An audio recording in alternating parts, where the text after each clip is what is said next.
bienvenue à tous et à toutes. On est aujourd'hui à la Communale de Saint-Ouen pour l'exposition Rêve Party, ainsi que cette table ronde aujourd'hui, Vivre après l'école en tant qu'artiste, sommes-nous assez préparés? Donc nous avons 3 invités aujourd'hui présents. Adrien Loumaille, artiste peintre, Marius Buet, artiste peintre, et Gilles Roudot, artiste peintre, dessinateur et vidéaste.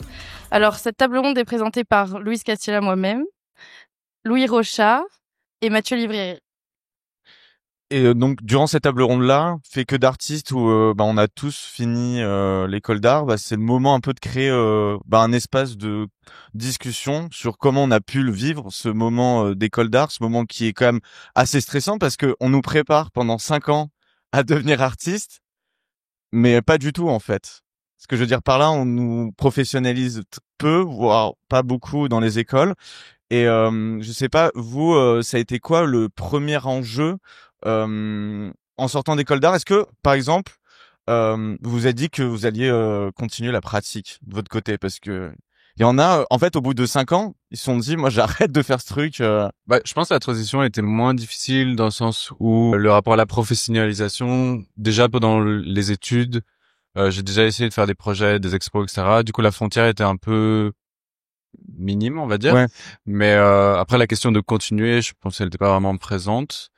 Je pense que c'est plus la question de comment arriver à concrétiser ça et comment essayer de trouver des opportunités, arriver à justement sortir de l'atelier et que le travail soit visible en soi, quoi. Mais je trouve que finalement aussi, c'est pas ultra mis en avant.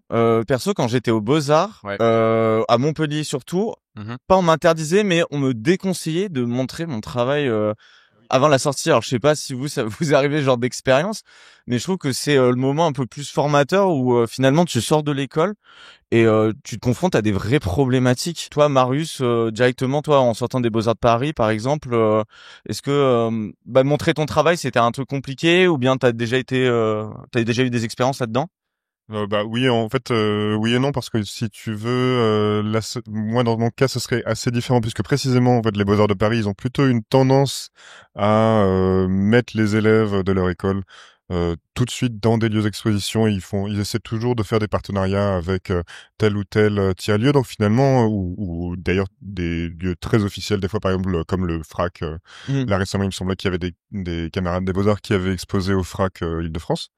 Mais donc nous, la problématique, elle est haute d'une certaine manière de comment en fait se retrouver à pas péter un plomb dans ce truc-là où en fait t'as des gens dans l'école déjà qui commencent à avoir des expositions, des fois dans des galeries extrêmement prestigieuses des fois, et plutôt il y a un truc, nous c'est après l'école plutôt d'essayer d'échapper au moment de torpeur post diplôme où grosso modo toi tu réalises que tu ne fais pas partie des heureux élus et que en fait tu vas galérer, mais comme la plupart des étudiants des diplômés d'école d'art quoi. Moi je sais que l'enjeu ça a été tout de suite de trouver un atelier, ça j'ai eu plutôt de la chance, et ensuite j'ai organisé en fait pour essayer de pas tomber dans cette torpeur là d'organiser une expo avec des pas vraiment des potes, parce qu'en fait si c'était des potes, mais en fait si c'était beaucoup de gens même avec qui je passais pas beaucoup de temps forcément, mais en gros on s'est fait un truc parce que je pense que la plus grosse urgence c'est de se créer un réseau d'entraide, de solidarité, de gens qui partagent un peu ton couloir de nage quoi.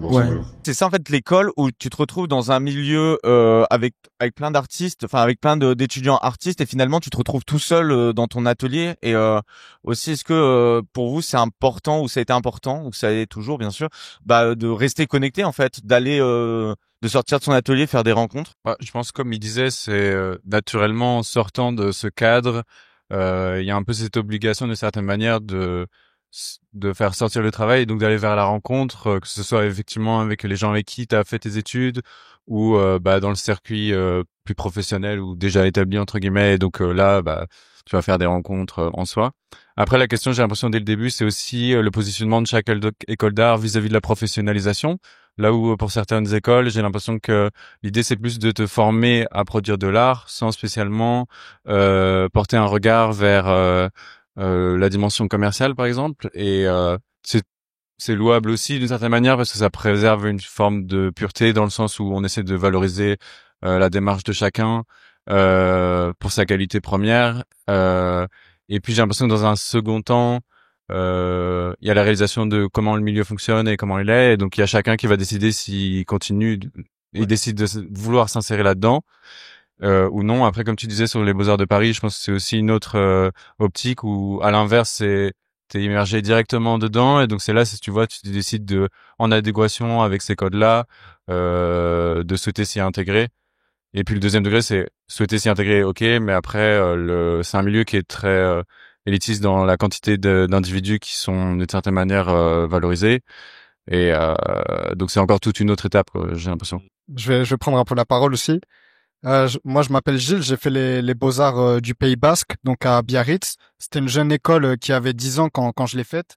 On n'était pas beaucoup d'élèves, on était 20 par classe, donc on était 60 en fait dans toute l'école.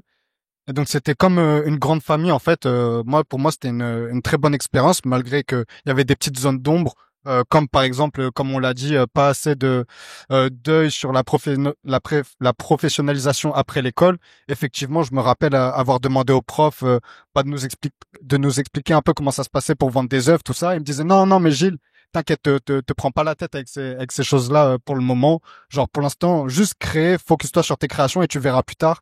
Et en vrai, je trouve ça un peu dommage parce qu'effectivement, quand tu sors de l'école, tu te manges tous les papiers administratifs, enfin des cours sur l'administration artistique, ça ferait pas de mal dans les écoles d'art. Et je trouve que l'école d'art, c'est un bon exercice, une bonne simulation pour voir comment tu fonctionnes avec d'autres artistes.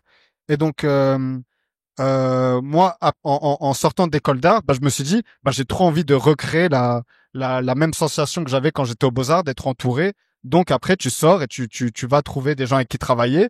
Et au contraire, si la présence d'autres artistes, ça te saoulait, tu trouves un atelier solo, justement, tu kiffes être tout seul.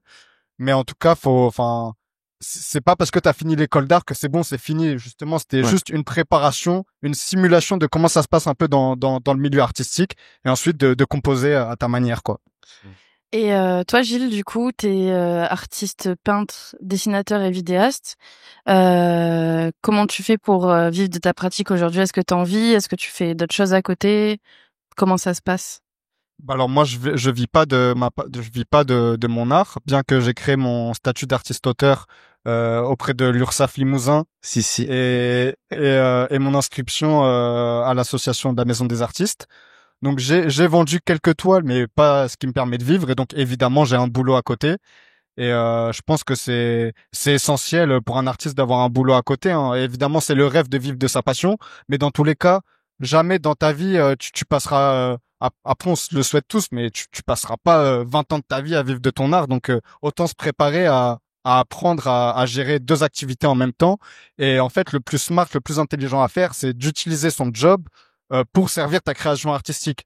On est dans l'ennemi de l'artiste, c'est le temps et l'argent. Donc il faut essayer d'optimiser tout ça. Ouais. T'as un taf, essaie d'optimiser ton temps, à trouver des idées à ton travail et à injecter l'argent de ton travail dans ta passion. Ouais. Et en plus, je trouve que c'est encore, enfin, chez des artistes, encore mieux ce truc d'avoir limite un mi-temps parfois, parce qu'ils savent que la moitié du temps, ils sont en mode focus sur leurs travaux, ils sont pas là. Enfin, j'ai l'impression que le temps, voilà, c'est le nerf de la guerre, et que ils se focus et que ça avance.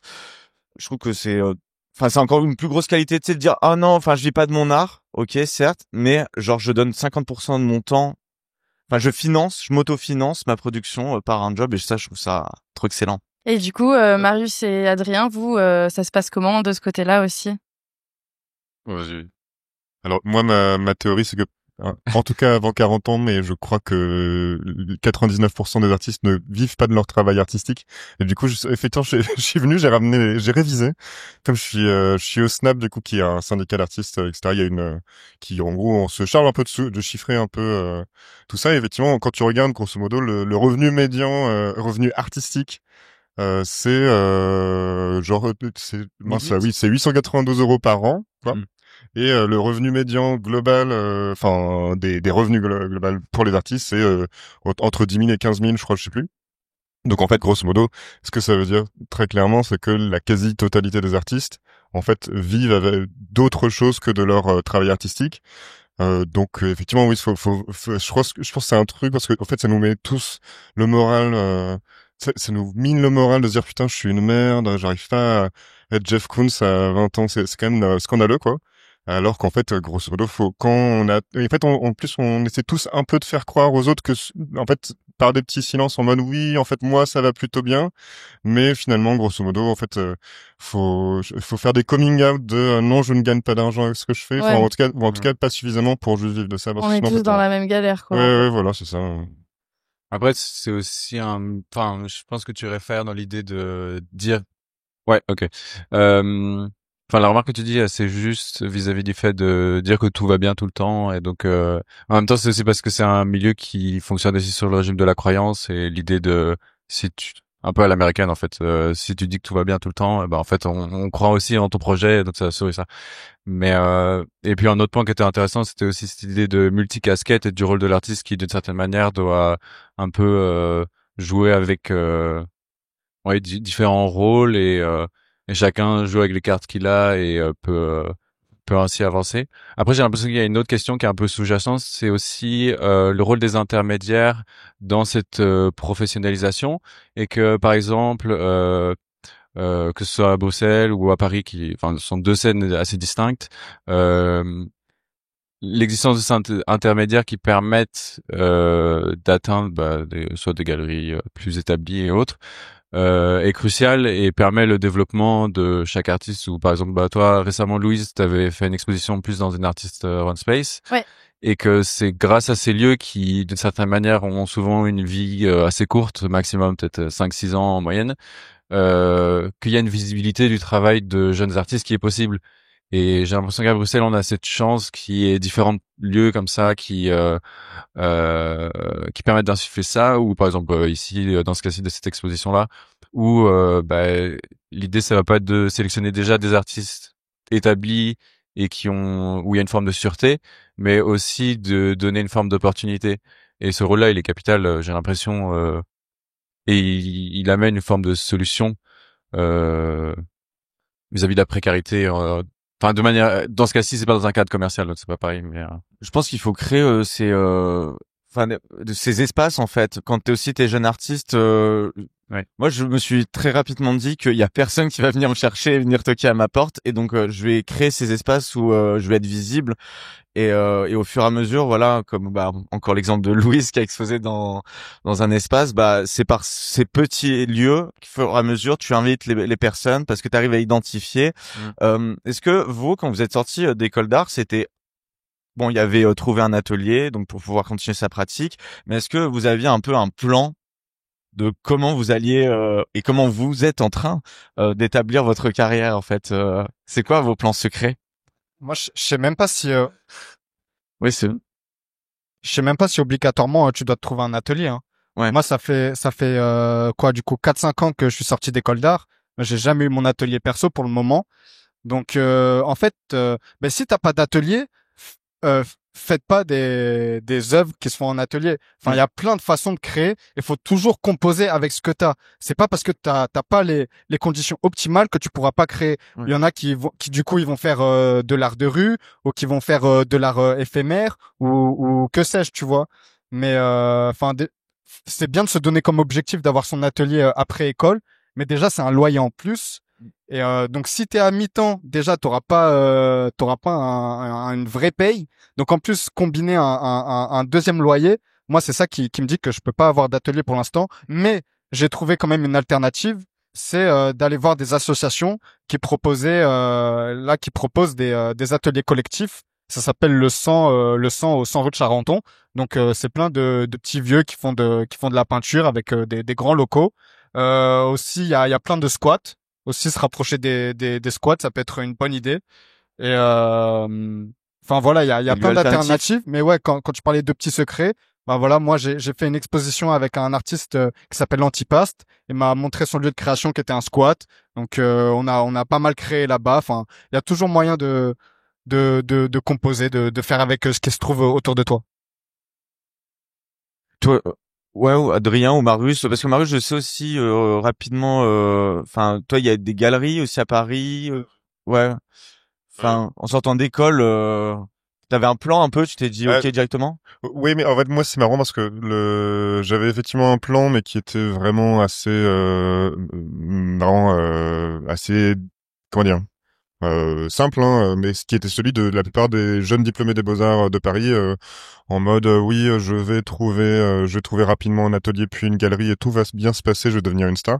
Mais en fait, c'est pas du tout ce qui se passe parce que grosso modo, en fait, moi j'ai eu effectivement le bol d'avoir une représentation en galerie très rapidement après les Beaux-Arts, mais sauf qu'en fait, tu te rends compte que c'est pas du tout t'as pas niqué le game, en fait, t'es juste c'est en pas, gros, c'est pas la finalité. ouais, c'est ça. Après, c'est super flatteur, t'es ultra content et tu rencontres des gens super. Mais en fait, ton galeriste, c'est pas un magicien qui va arriver et te vendre des toiles comme ça. Donc, tu continues en fait à être dépendant effectivement de tout un tas de réseaux de solidarité, en gros entre artistes, avec des milieux associatifs, etc. aussi. Et effectivement, ouais, je pense faut continuer en fait à faut pas avoir honte de faire le forceur en mode pour choper en gros d'aller chaud la notoriété ou même juste effectivement même juste demander à ses potes t'as pas une place dans ton atelier que je peux te gratter pendant un moment parce que tout le monde sera en galère au bout d'un moment un moment ou un autre donc faut échanger un peu les trucs entre artistes sinon sinon tout le monde crève donc voilà je sais pas Waouh. non bah non Ouais. non mais on crève joyeux Et aujourd'hui, vous, toi, Adrien et Marius, parce que Gilles, tu disais que t'es pas dans un atelier. Vous, c'était important de vous retrouver dans un atelier, aussi de garder un rythme comme on peut avoir en école d'art. Et comment vous avez trouvé le vôtre? Est-ce que c'est des ateliers partagés? Est-ce que c'est important d'être avec d'autres gens aussi qui créent autour de vous? Après moi dans mon cas l'atelier est chez moi donc la question c'est assez vite résolue d'une certaine manière et parce que j'ai l'impression que ce qui est crucial dans les ateliers de groupe c'est dans la logique de d'être avec d'autres personnes et aussi de qu'il y ait des initiatives d'exposition ou même d'échanges ou en général mais ça je l'ai trouvé en ayant des projets à côté donc il y avait moins ce rapport de nécessité d'être en groupe donc oui vis-à-vis de cette question-là. Et puis pour revenir pour la question d'avant, pour la question plus du plan et de s'il y avait une ligne déjà entre guillemets tracée, j'ai l'impression que c'est assez difficile de dire ça, surtout dans ce type de milieu qui, d'une certaine manière, à la fois tu peux avoir ton désir de travailler avec des espaces, mais le désir est pas spécialement réciproque. Et donc c'est aussi d'arriver à comprendre le milieu dans lequel tu souhaites t'inscrire et chaque espace et puis ce qu'il décide de montrer et puis pourquoi il décide de montrer ça, quel type de profil, etc. Et donc en fait c'est assez logique de certaine manière ceux avec qui il y a une possibilité de le faire et puis après là c'est aussi tout ce travail plus de rapport de la relation que tu crées avec des espaces, ce rapport de confiance à des échelles qui évoluent en fonction de l'étape dans laquelle tu te trouves quoi mais c'est plein de questions et plein de positionnements que chacun doit d'une certaine manière un peu résoudre. Et ce qui est un peu ironique avec la nature artistique, c'est qu'effectivement c'est très individuel et en même temps tu as ce rapport au collectif qui reste essentiel. Donc tu dois concilier ces deux ce jeu, j'ai l'impression voilà. Du coup pour les ateliers. Oui, est-ce que toi t'es en atelier du coup? Oui, mais en fait, moi c'est même, en fait, assez rapidement après l'école, du coup, j'ai trouvé un truc à la Tour Orion. Je sais pas si vous voyez, c'est à Montreuil, où c'est un grand espace d'atelier, effectivement, où à la base, en fait, moi j'étais avec Plateau Urbain, mais en fait, eux, ils se sont fait têche de la Tour, puis nous, on a créé une association pour reprendre le bail, quoi. Et en fait, tout ça. En étoile. Non, c'était encore un autre truc, mais en fait, du coup, il se trouve que ça a évolué ensuite vers la création d'un collectif qui s'appelle Charbon Collectif, dans lequel on a fait les démarches pour trouver un nouveau lieu, avec des camarades qu'on embrasse, effectivement. Mais c'est vrai que, du coup, c'est ça qui est, en fait, c'est effectivement peut-être ça que je voulais dire aussi, c'est qu'en fait, ce qui est vraiment intéressant aussi, c'est de se dire comment est-ce que t'es pas forcément dépendant de tout le milieu institutionnel ou économique en fait du monde de l'art contemporain et en fait tu peux aussi chercher à créer un espace qui soit pas complètement où t'es pas complètement entouré de grands bourgeois complètement désincarnés, tu vois, ce qui est effectivement le truc complètement minant en fait dans votre métier où en fait tu ne parles que avec des gens qui ont élu Macron et qui vont s'apprêter à voter Retailleau dans 2 ans quoi. Donc en fait c'est vrai que c'est je sais pas. Mais bon bref. Mais là me vient une question du coup Marius. Est-ce que Oui. me vient une question. Est-ce que si comme vous et moi on crée dans des lieux alternatifs Donc pour expliquer Tour Orion, tu me dis si je me trompe, mais en gros c'est un bâtiment qui est en travaux et du coup pendant que ces bâtiments sont en travaux, ils accueillent des ateliers d'artistes. C'est bien ça? Oui. Donc voilà, c'est un truc vraiment alternatif et c'est une bonne solution pour créer. Mais est-ce que une fois que tu intègres des lieux comme celui-ci, comme les squats ou la Tour Orion, est-ce que tu peux dire adieu aux institutions et au monde contemporain? L'un n'empêche pas l'autre. Ah bah malheureusement pas. Hein. Enfin oui du coup. Enfin je dis malheureusement pas. Non mais c'est vrai. Enfin moi si je pouvais effectivement bah moi je suis content, j'ai ma galerie. Si je pouvais dire à mon galeriste mode vends mes toiles, je reste à l'atelier, ce serait super. Mais le pauvre il peut pas faire tout le taf et moi du coup je me retrouve aussi à devoir un peu aller draguer les collectionneurs à droite à gauche ou je sais quoi. Ce qui est effectivement un peu chiant parce que c'est pas vraiment toujours très agréable d'avoir à se vendre. Ouais idéalement ce serait trop bien si tu pouvais rester à l'atelier avec tes potes. Etc. Mais du coup, ouais, qu'est-ce que je disais?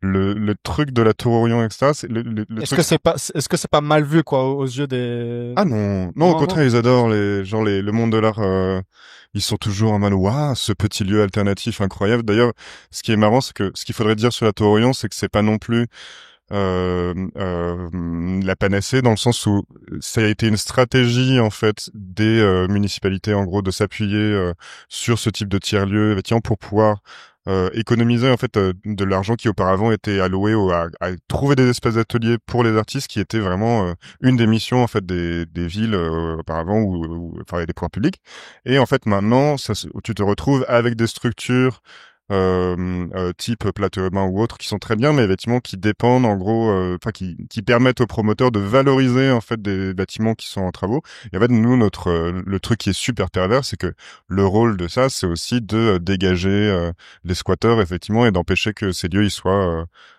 squattés. Donc en fait du coup il y a un truc où c'est un calcul rationnel de la part de ce type d'acteurs. Du coup ils ont fait des ateliers à la Tour Orion pour aussi éviter que ça se fasse squatter en fait, c'est ça? Ouais voilà parce qu'en fait les artistes ils ont comment dire un pouvoir économique relativement plus haut que je sais pas enfin en moyenne que d'autres acteurs du coup mais enfin en gros ils ont besoin d'ateliers pas chers et en gros les promoteurs ils savent qu'ils peuvent pas louer ces espaces qui sont en travaux mais que s'ils les louent pas en fait ça va leur coûter cher parce que ils vont être squattés et eux ça va leur coûter cher de se débarrasser de ça donc en gros ils disent bon on peut y arriver à peu de frais en gros en louant pour vraiment pas cher des espaces d'atelier même si en fait en théorie ça devrait coûter à rien parce que toi tu paies enfin ou pas toi mais tout le monde paie des impôts pour que en fait il y ait de l'art dans ce putain de pays et pas et là on a parlé vachement d'espace d'atelier mais moi je voulais poser une question aussi sur votre emploi du temps. Alors pas un emploi du temps au carré mais c'était juste par rapport à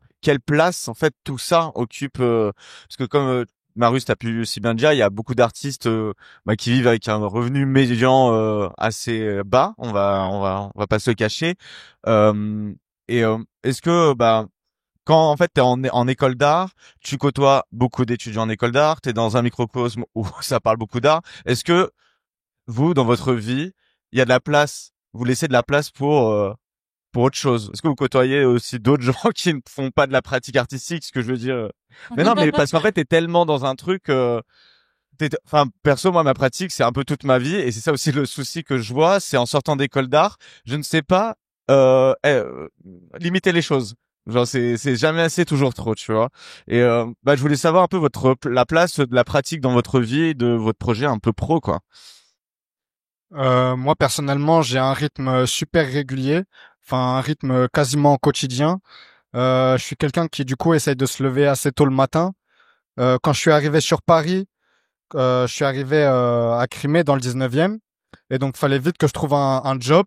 J'en ai trouvé 2 au final. J'ai été barman et en même temps vendeur dans une boutique d'impression sur textile parce que du coup j'ai pris ce job pour avoir toujours un contact avec la création en fait et du coup enfin ça m'a appris à utiliser Illustrator et d'autres logiciels, à comprendre les machines d'impression. Donc ça c'était intéressant dans mon travail et j'ai pu connecter avec des gens. C'est pour ça que je dis ne voyez jamais le travail comme une perte de temps sur votre temps artistique parce que si vous êtes malin, vous pouvez arriver à associer les deux.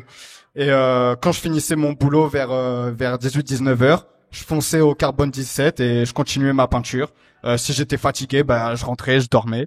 Mais sinon, toujours consacrer au moins 30 minutes, 1 heure à mon art, même que ça soit l'administratif, hein, parce que ça fait partie. Mais toujours un petit dessin, toujours une petite avancée dans mes vidéos d'animation tous les jours, ouais. Et comment vous communiquez sur votre travail?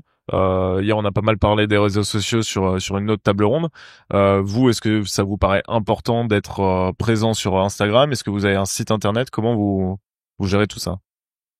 Je pense que c'est assez important, surtout pour notre génération qui, à mon avis, était un peu la jonction où il y a eu l'émergence des réseaux sociaux et donc on a grandi avec, mais on a aussi vu le médium se développer en soi et d'une certaine manière, chacun a aussi mené, enfin décidé de se positionner et axer sa communication, soit en impliquant personnellement assez fort ou bien en montrant que le travail.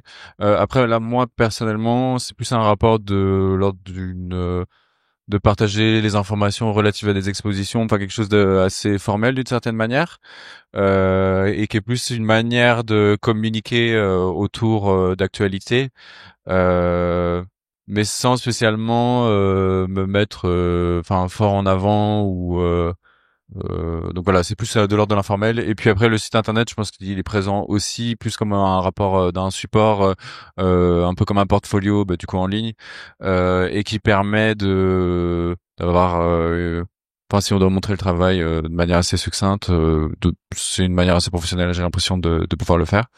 Donc voilà.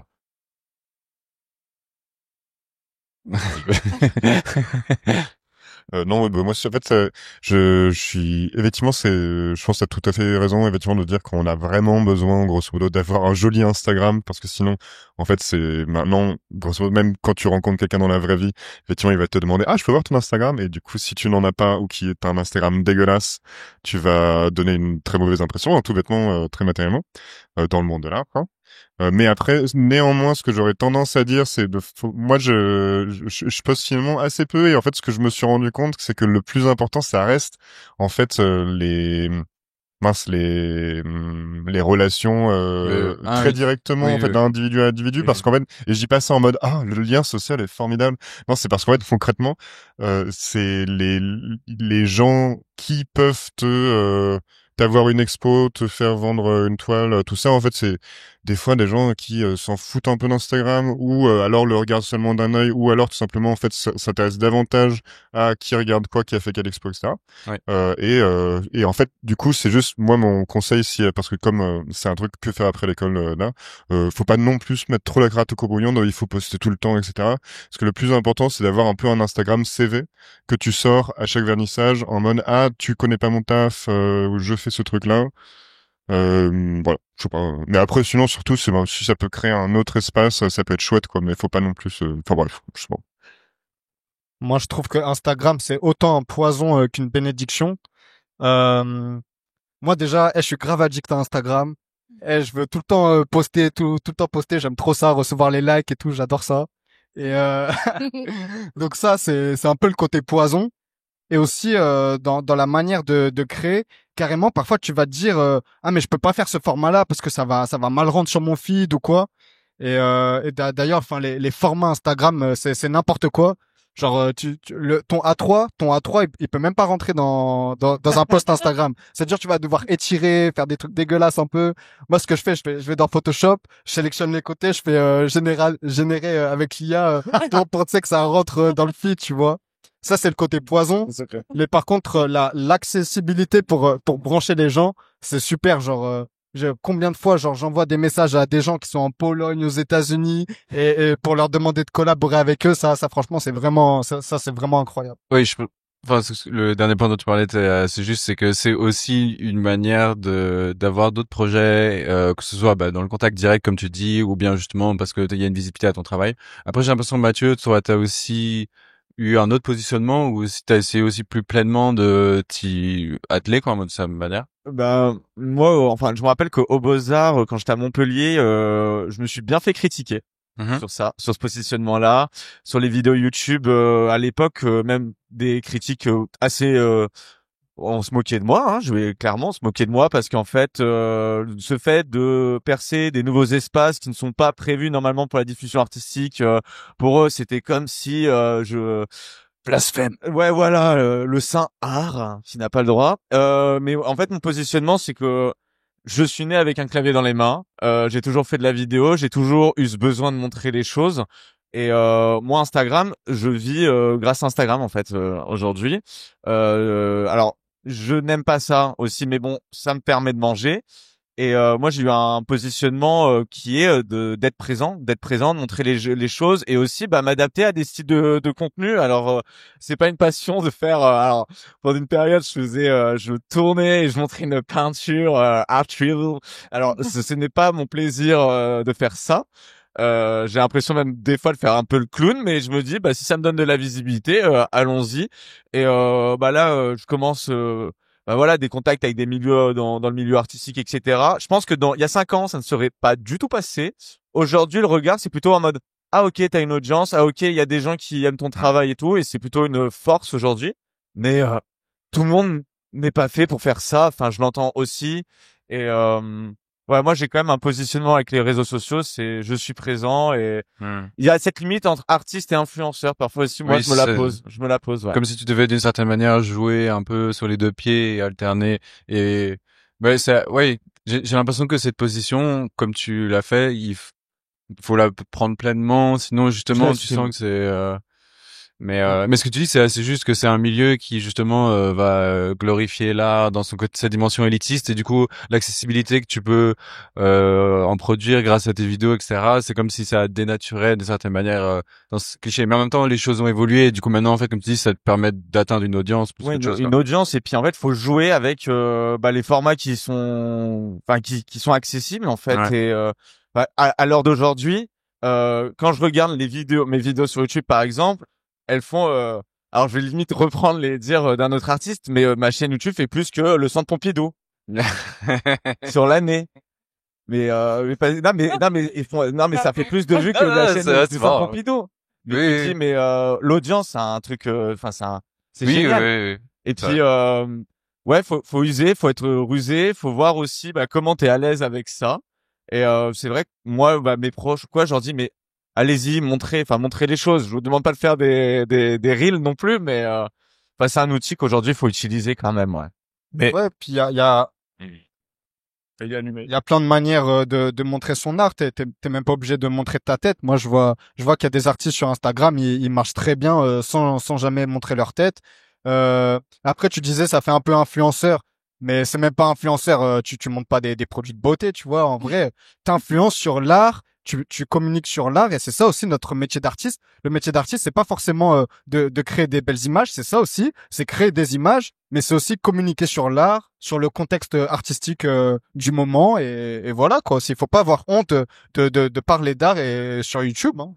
Ouais, et puis je trouve que c'est d'autant plus intéressant de toucher des gens qui ne vont pas aller en galerie et qui vont d'un coup s'intéresser aussi à ton travail. Enfin, je trouve que c'est ça moi qui me fait plaisir quand je fais ce genre de contenu. Je me dis là il y a un truc où j'ai touché et ça touche d'un coup aussi une classe de personnes qui ne vont pas au musée ou ne vont pas en galerie parce que ils sont pas de ce milieu-là ou du moins ils ne savent pas comment ça se passe quoi. Mais est-ce que mettre son travail sur Instagram, c'est pas aussi accepter de le noyer dans une masse d'images, etc. Comment en tant que peintre, en fait, une image qui est sur un écran, enfin, qu'est-ce que ça vous inspire par rapport à comment les gens voient la peinture, en fait? Comment les gens consomment la peinture maintenant sur les réseaux sociaux? Après, j'ai l'impression que justement pour notre génération, c'est assez intuitif et donc on s'est peut-être moins posé la question du statut de l'image. Enfin, après, ça dépend de chacun, mais j'ai l'impression que la génération des artistes qui, par exemple, étaient déjà établis au moment où il y a eu l'émergence des réseaux sociaux, ça paraît peut-être moins naturel. Là où pour nous, c'était plus un vecteur de visibilisation ou d'une certaine manière, en fait, on sait que c'est pas une finalité en soi et que le tableau, enfin, dans ce cas-ci, on parle de peinture, mais ça peut être plein d'autres médiums, mais ça reste un objet physique et donc, d'une certaine manière, c'est pas la finalité. Enfin, après, ça peut être aussi des illustrations qui sont numériques ou autres. Donc, il y a des contenus qui sont peut-être plus adaptés aux fichiers numériques, mais ça dépend de chacun, je pense. Je sais pas. Ouais, moi, en fait, j'ai l'impression que c'est un peu une tarte à la crème d'une certaine manière le truc de dans ce flot d'images que devient la peinture, parce qu'en fait, en gros, c'est une critique qui existe Dans le fond, je crois, c'était un critique du 19e qui avait dit à propos de Jérôme, Jérôme peint pour être reproduit. Bon, du coup, c'est pas du tout pour défendre Jérôme que j'aime pas, mais effectivement, il y a un truc où de fait, on vit avec les reproductions d'œuvres d'art depuis déjà 150 ans au moins, et en fait, moi, ce que je remarque, en tout cas chez moi, c'est que quand je vois une toile sur Instagram, ça me donne envie d'aller la voir en vrai. Donc effectivement, les espèces de prophéties du style ouais, tout le monde va aller regarder des NFT maintenant parce que plus personne n'en a rien à foutre du truc. Non, moi au contraire, des fois je me dis ah putain, cette expo elle a l'air à chier, j'ai pas envie. Du coup, ça m'économise du temps dans ma promenade du samedi dans le Marais. Et au contraire, genre il y a des artistes que j'aurais jamais découvert sans Insta. Et du coup, ouais, non, ça a fait. En fait, sur la peinture, en l'occurrence, nous, c'est un jeu à somme ultra positif parce que grosso modo, ça a fait aussi émerger toute une scène, grosso modo, de gens qui avaient pas du tout accès. En fait à des espaces institutionnels, et grâce à Insta tout d'un coup ça a commencé à tourner. Du coup là je redeviens pro Insta, vous m'avez convaincu en fait. Tu vois. Moi, je trouve que poster ses peintures sur Instagram, c'est vraiment un double tranchant. Déjà parfois tu vas poster ta peinture sur Instagram et le fait qu'elle soit en photo, elle est mieux en vrai, et parfois c'est l'inverse, elle est mieux en vrai qu'en photo. Donc bon, ça c'est à toi de voir. Mais aussi il y a ce truc où en fait tu postes ta peinture sur Instagram, en fait tu l'as déjà spoilé au public en fait. Les gens ils ont même pas forcément envie de se déplacer voir l'expo et ils l'ont sur Instagram. Ouais, ils ont déjà tout vu, ouais. Et tu l'as déjà montré en 4K en vidéo, tu l'as montré en story, tu l'as posté, on l'a vu sur tous les angles ta peinture. Donc pourquoi aller se déplacer?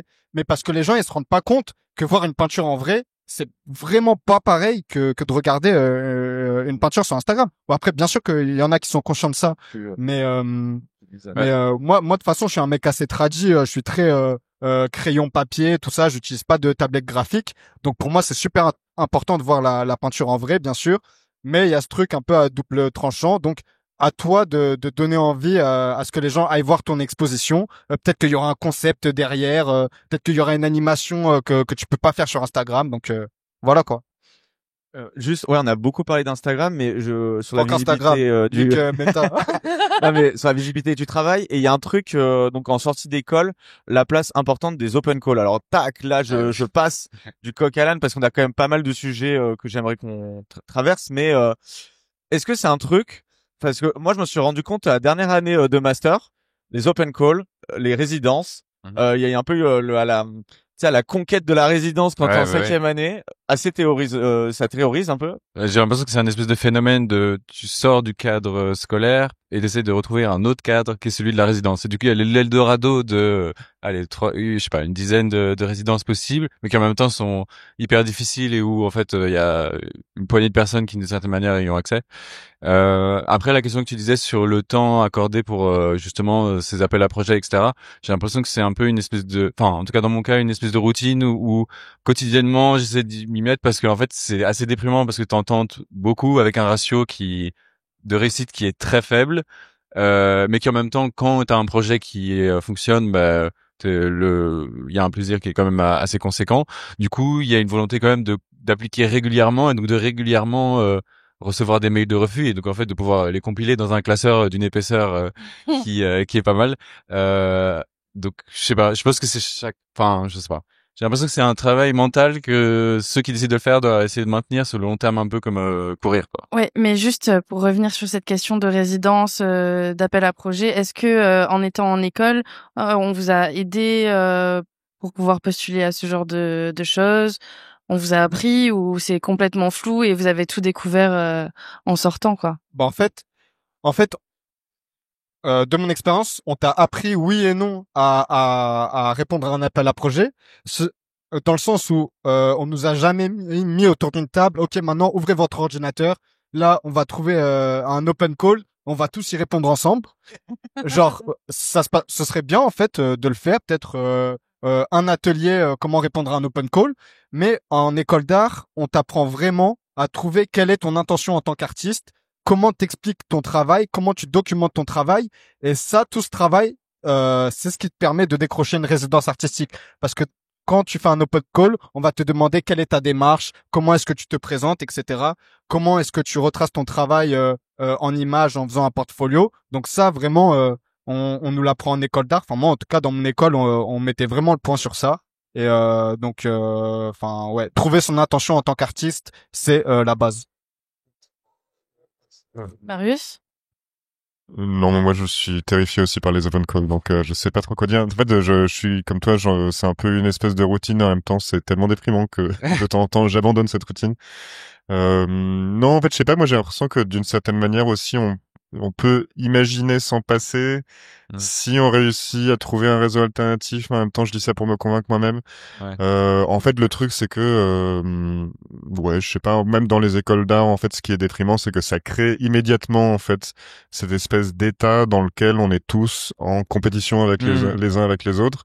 C'est rarement, ça fait rarement sortir le meilleur de nous-mêmes, je trouve. Enfin, je sais pas. Matériellement, on est tous comme des cons derrière des écrans. On se dit, ah putain, c'est encore ce mec qui l'a eu. Ah, il avait déjà eu le dernier. Ouais, c'est vraiment, et du coup, en fait, on s'habitue à ce truc-là, alors qu'effectivement, je sais pas, je sais, mais par exemple, je vais dire du bien de la Médicis. C'est étonnant, je sais pas pourquoi, mais ils ont arrêté ce truc-là de giga, Mettre en avant, tu veux dire non, mais de giga, résidence de 1 an. Maintenant, ils font des trucs plus courts, ce qui Ah me oui, paraît Ouais, dommage. c'est de 2 semaines, Ouais, 3 c'est- mois. Mais vous avez fait, Ça en respire vous un avez peu, fait une quoi. résidence artistique, vous? Oui, Ouais. moi donc j'en ai fait une à Paris qui était pas mal parce que c'était une résidence qui s'appelait Bouchard, qui était assez accessible Ah oui, oui, en oui. tant qu'étudiant quoi. Et puis sinon à Bruxelles dans différents lieux qui étaient plus des run space ou des espaces de résidence. Mais en fait j'ai l'impression que ça dépend aussi du type de travail et que par exemple dans le cas de peintre, c'est rarement adapté avec des appels à projets du fait que c'est plus souvent un projet de résidence qui va être autour d'une Autour du territoire, problématique. tout ça. Ouais. Oui, c'est ça, soit dans le cliché, dans les problématiques contemporaines Ouais. qu'on a déjà vu plein de fois, mais c'est aussi parce que ces appels à projets parfois s'adressent plus à ces pratiques-là qui sont peut-être plus difficilement commercialisables et du coup qui vont donner la chance à des pratiques plus immatérielles, là où par exemple le secteur on va dire de la peinture peut s'orienter plus facilement vers le secteur commercial et donc trouver des opportunités ailleurs en fait. Oui, alors du coup, pareil. D'ailleurs, moi, j'ai fait qu'une seule résidence, c'était les APM, c'était super d'ailleurs, vraiment. Ça s'appelait comment? On les salue. Ça- Les ateliers du Plessis Madec, enfin ou APM, artiste résidentiel ou je sais pas quoi. Donc ça, c'est vraiment super. C'était à Saint-Jacques. Il y avait 800 habitants, c'était super. Tu passes ton temps à regarder l'horizon. Bref, ce que je voulais dire, c'est qu'effectivement, il y a aussi un autre effet pervers, c'est qu'en fait, dans les fameux appels à projets, il y a en fait, notamment sur la peinture, en tout cas, je sais que tu es souvent face à des trucs de fresques pour des comités d'entreprise. C'est terrible. Qui- C'est terrible. Voilà, et donc en fait, grosso modo, ça donne un max de force à de la peinture qui se retrouve toujours à être un peu des mains colorées qui se joignent dans le hall de l'immeuble Total à la Oui. Défense, quoi. Et donc du coup, il y a un truc où ça fait quand même, en fait, ça définit une scène artistique par ses aspects les plus, pas quand même les moins artistiques d'une certaine manière. Mais Et en fait, finalement, on se retrouve tous un peu à trouver que c'est dans le fond pas si mal en fait à s'accommoder de ça parce qu'on est tous tellement dans une précarité de merde en fait que quand t'as 15 000 balles qui sortent d'un coup sur un appel à projet, tout le monde se met à faire cette putain de truc comme ça pendant des semaines au lieu de faire son travail à lui quoi. Et du coup on devient tous des clones les uns des autres quoi. Mais bref, voilà, c'était mon coup de gueule. Ouais. Après, c'est aussi générationnel parce que j'ai l'impression que, par exemple, un peintre, Peter Vermeersch, lui, par exemple, il a pas du tout fait de résidence pendant toute sa carrière et ça n'empêche pas que tu as une reconnaissance même sérieuse. Après, il y a plein d'autres cas, donc c'est aussi le type de pratique qui va conditionner les lieux avec lesquels tu vas travailler et puis ouais, si tu souhaites justement avoir ces résidences, d'avoir beaucoup de patience en fait. J'ai l'impression et aussi, c'est beaucoup les échanges avec les autres artistes parce que c'est vrai que sur Internet, tu peux en voir beaucoup qui passent, et qui sont assez, oui. On rigole parce qu'il y a un match de rugby juste en face, voilà. Qui est rediffusé. Non, donc il y a un flux continu qui peut être assez déprimant aussi parce que c'est beaucoup d'appels à projets qui sont pas destinés spécialement à ton profil, mais donc t'en vois plein, donc tu te dis bon bah en fait peut-être que je dois appliquer à tout et donc au début je pense que tu te perds beaucoup à appliquer à beaucoup de choses qui n'ont rien à voir avec ton travail et donc c'est juste une perte de temps. Donc j'ai l'impression que l'expérience c'est aussi d'arriver à cibler ce qui est bien et aussi d'écouter et de regarder les trajets des gens qui t'entourent, mais aussi dont t'apprécies le travail et de voir où ils sont passés et d'essayer de comprendre s'il y a une possibilité. Et donc en fait tu t'identifies assez facilement et à partir de ce moment-là c'est plus une espèce de régularité de ok bon bah chaque année je vais essayer de me mettre 3 heures où je vais faire ce dossier-là. Et en fait dès que t'en as fait plein en fait c'est souvent un peu les mêmes choses qui sont demandées, j'ai l'impression, et donc tu peux assez vite adapter. Et du coup, ça, en fait, tu l'apprends pas en école. Enfin, Ouais. on te l'apprend pas. De te sélectionner par rapport à ta pratique. Déjà C'est quelque chose qui s'apprend au fur et à mesure. j'ai l'impression que c'est deux choses, c'est que déjà c'est compliqué de généraliser les écoles. Aussi, j'ai l'impression, juste pour expérience personnelle, qu'à la Camp, tu avais aussi des séminaires qui étaient orientés plus sur la préparation de dossiers de résidence, notamment aussi de préparer les portfolios et d'autres éléments professionnalisants. Après, c'est sûr que c'est mineur en termes de quantité, mais je pense qu'il y a différents acteurs qui essayent justement de pousser à cette professionnalisation, mais il y a un effet rétractaire de certains lieux, de justement préserver cette espèce de bulle de l'école, etc. Et donc c'est un peu difficile, j'ai l'impression parfois de taper sur le clou de l'école, comme si ça, de certaine manière, c'était un peu l'exutoire de la frustration du milieu en lui-même qui, en fait, c'est le milieu en soi qui est compliqué parce que les résidences, en soi, il n'y a pas beaucoup il y a pas beaucoup de sélectionnés aussi parce que pour que ce soit optimal, bah, il faut qu'il y ait 3-4 personnes, on peut pas en prendre 40. Oui, oui. Et donc, en fait, le problème, il est dans l'objet en lui-même, tu vois. Je sais pas. Ouais, c'est marrant par rapport à ça, c'est ce qui y a un truc qui est étonnant, c'est que en fait on est tellement désarmé face à ce type de truc qu'en fait on se retrouve à quasiment à réclamer que les écoles en fait cessent des écoles d'art et nous plongent directement dans le marché. Ouais. Alors, en fait et d'une certaine manière c'est un réflexe qui est sain en partie parce qu'en fait ça objectifie le rapport de force qui est que en fait on est non pas des grands artistes romantiques dans un grand mythe de l'artiste bohème, mais on est des travailleurs effectivement. Donc en fait, on a l'impression qu'effectivement la solution ce serait de demander aux écoles d'art en fait de faire ce travail-là et ça. C'est que en fait on devrait renverser ce truc-là et de dire non mais en fait une école d'art ça devrait au contraire en fait ne sortir de ces logiques-là de marché. Or en fait justement ceux qui réclament de plus en plus la professionnalisation, c'est précisément le ministère de la Culture qui en fait ne jure de plus en plus que par les masters professionnalisants qui te foutent direct à aller faire je sais pas quoi avec Hermès ou avec la fondation LVMH. Tu vas faire genre je sais pas un travail sur les sacs Hermès parce que ça permet de valoriser leur truc. Enfin, non, c'est pas du tout des blagues, hein, je crois que c'est vraiment des vrais trucs que j'ai entendus. Hermès, c'est bon plan, hein. Ouais, pareil, ils filent plein de trucs, mais après ils sont super sympas, y a pas de problème. Mais en fait, c'est que c'est très agréable, c'est ça le truc pervers qui te met là-dedans. Mais en fait, du coup, on cesse d'avoir une scène artistique qui est artistique pour avoir de plus en plus un truc qui est une espèce de grand CA du capitalisme mondial en mode regardez, on finance plein de trucs. Ouais, mais en même temps, j'ai l'impression que enfin, c'est l'ambiguïté, c'est le positionnement des écoles et puis la réalité du milieu. Et que, en fait, l'idée de professionnalisation, du moins en tant qu'artiste, en fait, du coup, t'es obligé d'être supporté soit par une structure commerciale ou bien des institutions, mais qui, en certaine manière, dans la situation actuelle du milieu, sont financées par le milieu du secteur privé. Et donc, en fait, les deux sont quand même liés.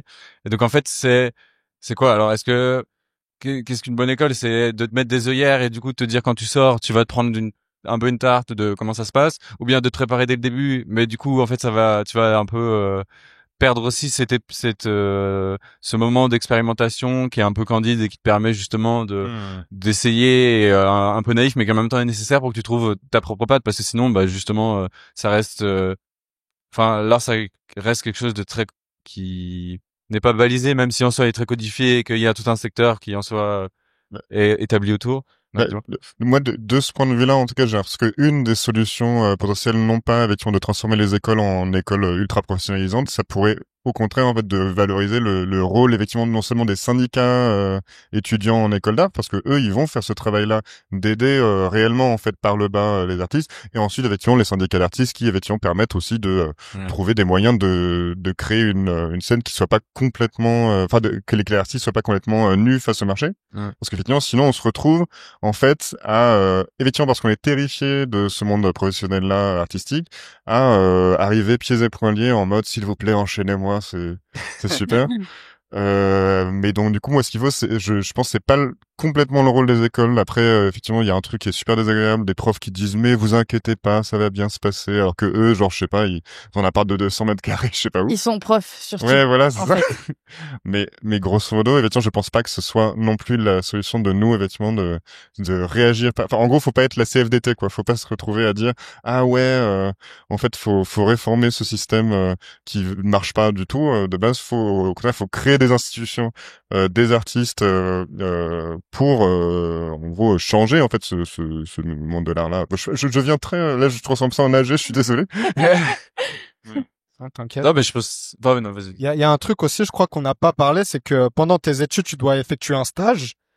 Et j'ai fait mon stage, mais j'ai des amis qui par ce stage ont trouvé des opportunités pour travailler par la suite. Et donc ça vraiment, si vous êtes encore en école d'art, genre vraiment passez pas à côté de faire un bon stage et d'après directement enchaîner sur du taf derrière, parce que et même trouver aussi des profs qui ont besoin d'assistants artistes. J'ai une amie qui a fait ça aussi, qui est devenue assistante artiste pour un de ses profs, et ça lui a donné des super opportunités à voyager en Chine, travailler avec Hermès et tout. C'est pour ça que je disais que c'était bon plan. Mais ils sont partout. Ouais, ils sont partout. Mais est-ce que tu penses qu'ils défiscalisent en faisant ça? Ah bah oui, bah c'est aussi à ça que ça sert, non? Enfin, après je sais pas, là pour le coup j'ai vraiment pas les datas, donc j'ai pas envie de 10 Hermès, s'il vous plaît donnez-moi de l'argent, je suis aussi comme lui. Non mais en gros bah, je l'ai vu, il a 300. Ouais, en fait ils viennent d'activer mon MK Ultra, du coup je vais dire du bien d'Hermès.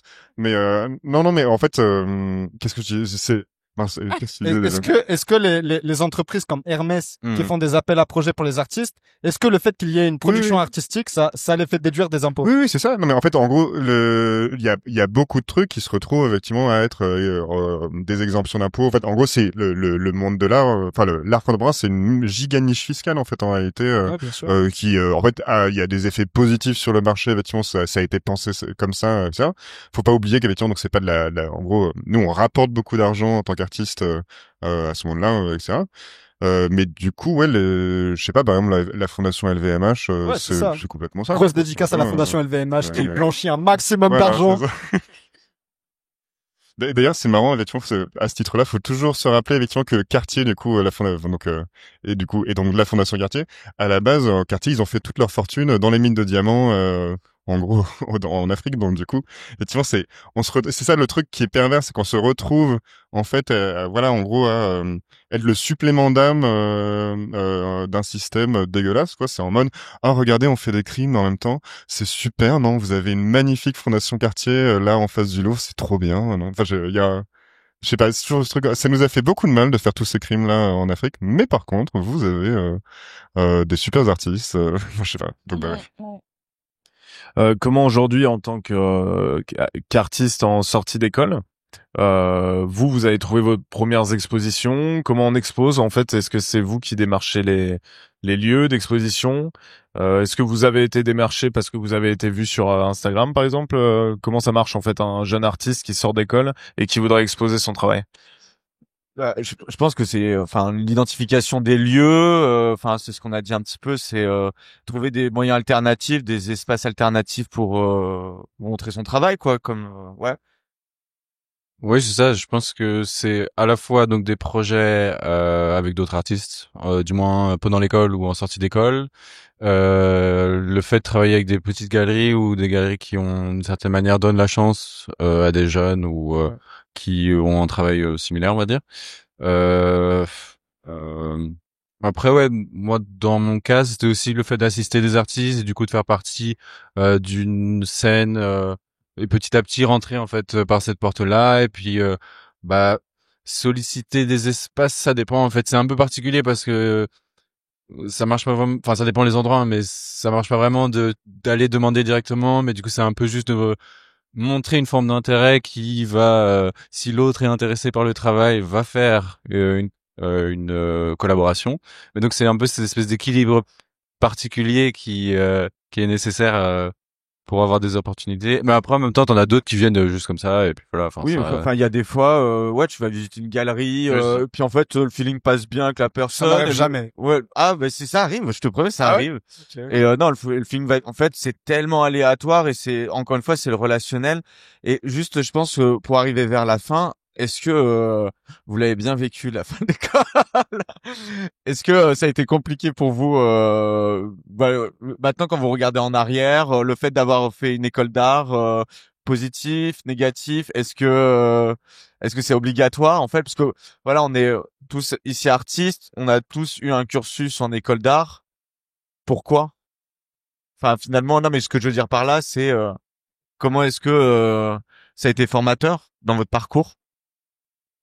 Pour moi, j'ai trouvé ça super formateur. Après, bien sûr, il n'y a jamais d'obligation dans la vie. T'es pas obligé de faire une école d'art pour devenir un artiste, mais comme je disais, c'est quand même une bonne simulation pour se donner une idée de comment le monde de l'art fonctionne et comment les autres artistes fonctionnent, comment ils organisent leur emploi du temps, tout ça. Donc, moi, je conseille de faire l'école d'art si les gens en ont les moyens. Moi, j'ai fait une école d'art publique, c'était 800 € l'année avec un MacBook offert, je l'ai toujours, et avec 2 sorties à la Biennale de Venise, c'était super cool. Donc vraiment école d'art, moi au top. En plus j'avais une classe incroyable, c'était trop bien. Bon après il y avait le Covid qui nous est tombé sur la tête, mais ne pas être obligé d'aller à l'école, c'est toujours trop bien. Ouais, moi j'ai très bien vécu l'école d'art. Effectivement. Non mais en fait c'est le truc qui est formidable, c'est que pendant c'est la première et la dernière fois, je pense que pendant 5 ans de ma vie, on m'a foutu la paix en fait. C'est ça qui est ça, c'est vraiment super important. Vraiment. Parce qu'effectivement l'enjeu d'un artiste, c'est de dégager du temps à soi. En fait, je sais pas, je sais plus par exemple l'autre jour, je parlais à une élève en fait, je donne des cours de temps en temps à des mômes, enfin des lycéens quoi. Elle me disait ah non, j'ai pas envie je suis pas sûr d'avoir envie de faire de l'art parce qu'en fait du coup ça ne cessera d'être ma passion, ça va devenir mon métier. Je disais mais si seulement en fait on passait notre vie à être tout le temps en train de peindre, alors que ce qui se passe c'est que on est toujours en fait à répondre à des petits appels à projets à la con, en fait à faire notre compta, à essayer de gagner de l'argent par d'autres moyens. Donc effectivement le truc qui est génial à l'atelier c'est que tout d'un coup t'as que ton travail et ça c'est super. Et l'école d'art ça permet ça quoi. C'est en fait pour la première fois en gros on te fout la paix, on te laisse travailler comme tu l'entends, ce qui n'a pas lieu dans le secondaire malheureusement. Et surtout, le truc qui est aussi super, en tout cas dans le cas des Beaux-Arts de Paris, je sais pas comment c'est Marseille au Pays Basque, mais en gros, c'est aussi des espaces qui sont autogérés quasiment. Enfin, j'exagère un peu. Il y a vraiment des ateliers aux Beaux-Arts où il y a un poids un peu plus grand de chef d'atelier ou alors de quelques étudiants, je sais quoi. Il y a un truc où c'est une vraie petite expérience de démocratie directe des étudiants sur leur espace d'exposition, enfin sur leur espace pardon de travail quoi. Donc c'est vraiment pour la première fois t'as l'occasion de t'organiser avec des gens qui sont des égaux quoi, qui sont comme toi étudiants. Et ça, pareil, en fait, après, tu te retrouves dans des logiques beaucoup plus prédatrices, effectivement, t'as besoin de gagner de la thune en fait, le promoteur, il va pas te faire de cadeau sur ton atelier, si t'as pas les moyens de le payer, bah il va te tège, quoi. Donc là, faut vraiment, pour un coup, t'as un pouvoir que tu retrouves jamais sur ton espace de travail, sur les gens avec qui tu travailles et comment t'as envie de travailler. Voilà. Pour répondre à ta question, au Pays Basque, t'as pas c'est un atelier collectif hein, pour toute l'école. Donc en gros, t'as un plateau où tous les élèves viennent travailler, mais du coup, t'as les emplois du temps qui sont faits pour que chaque classe ait l'atelier à disposition. Et tu pouvais venir le soir travailler et tout. Donc ouais, vachement cool. La liberté que t'as en école d'art, c'est vraiment super important pour se découvrir en fait. Ouais. Et toi, Adrien, du coup, à Lacan? Donc la question c'est sur la fin, c'est ça? Oui, ouais, c'est qu'est-ce que t'en retiens, enfin si t'avais un mot, un conseil, un ressenti par rapport Non, je pense que c'était une très bonne expérience et je crois que la manière la plus simple de résumer, c'est aussi dans les rencontres. Enfin, c'est surtout les rencontres avec les autres qui sont le plus importantes à mon avis. Et oui, aussi peut-être de essayer de s'y prendre assez tôt en fait, essayer de visualiser l'après déjà quand on est dedans. Mais en même temps, enfin, je pense, je dirais. Super, merci beaucoup. Merci. Merci à vous. Merci beaucoup. Merci. Ben merci. Fini. Jingle.